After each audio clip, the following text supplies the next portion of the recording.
sur le Real Strike. Ce bateau, je l'ai acquis en 2015.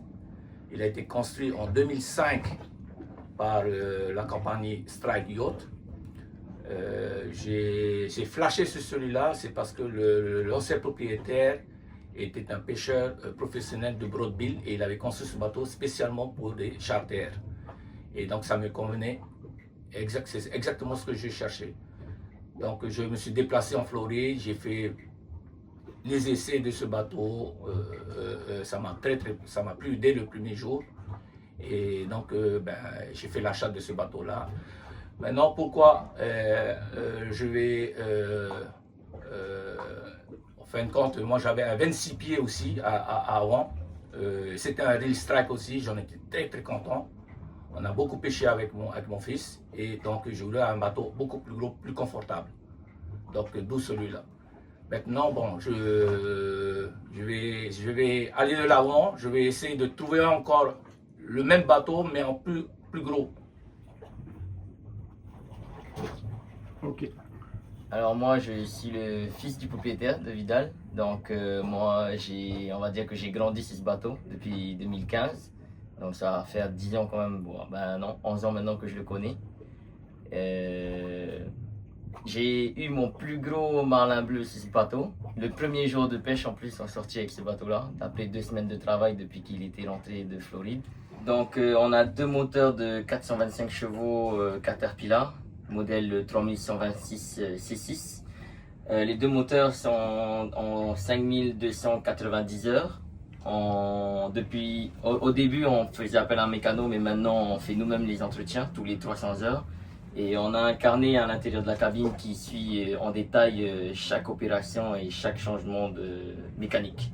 Donc ici, on a la commande principale avec les pompes d'appât vivant. Il y a deux live tank. La commande aussi du guindeau. Ici avant il y avait un canapé en L, donc on l'a coupé pour alléger le bateau et aussi placer une glacière qu'on a fait sur mesure. Voilà. Ouais, elle est déjà pleine de poissons en plus. Ici on a deux coffres de rangement de chaque côté. Et de chaque côté encore une fois on a les viviers fonctionnels des deux côtés. Les viviers ils servent à garder les appâts vivants, donc les petits poissons qu'on utilise comme appât. On les met à l'intérieur et ils peuvent tenir aussi longtemps qu'ils peuvent. L'eau est renouvelée avec une pompe et recrachée, donc à chaque fois l'eau est bien oxygénée, donc les poissons peuvent rester là plusieurs jours, voire une semaine facile. Ici on a la douche d'eau douce qui est reliée au réservoir de 150 litres qui est placé entre les deux moteurs. Le tuyau qu'on peut voir à terre, c'est juste le tuyau pour évacuer l'eau de la glacière pour pas salir le plancher. Donc de chaque côté du bateau, on a les écarteurs de ligne, on appelle ça outrigger, qui nous permettent d'éloigner deux lignes en hauteur de chaque côté.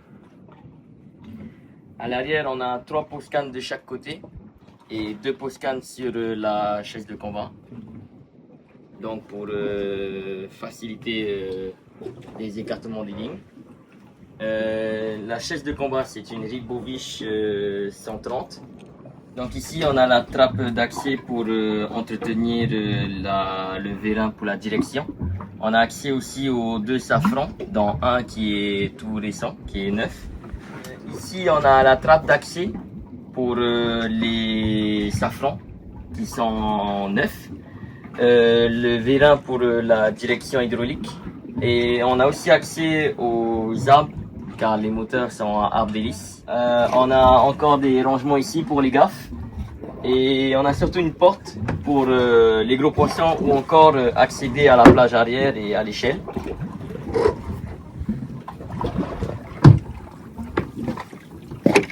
Et une échelle pour aller à l'eau.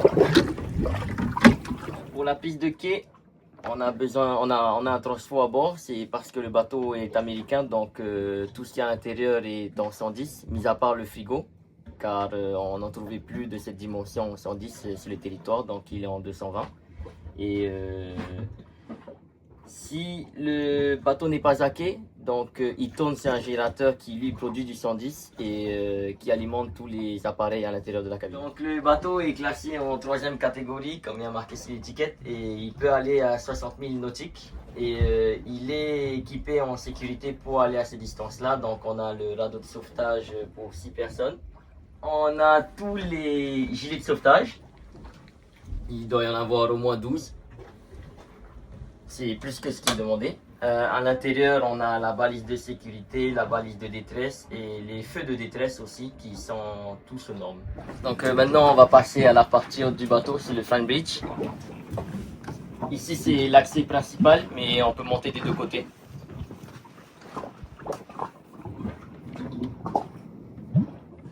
Sur ce bateau, tout est en double. Donc ici, on a le deuxième poste de pilotage. Encore les marches avant, marche arrière pour le moteur et les câbles d'accélération. Ici, on peut voir le deuxième poste de flaps, contrôle de flaps. Les flaps ici servent à rééquilibrer le bateau. C'est des plaques qui sont à l'arrière du bateau. Donc si le bateau penche d'un côté, il n'y a pas besoin de déplacer quelque chose à l'intérieur du bateau pour rééquilibrer. On utilise les flaps pour équilibrer directement le bateau. Au niveau électronique, tout est en double encore une fois sur ce bateau. On a un deuxième GPS. Les VHF au total on en a 3. Donc on a toujours une sur la 16 et une sur la 9. Et on a un deuxième poste pour l'autopilote.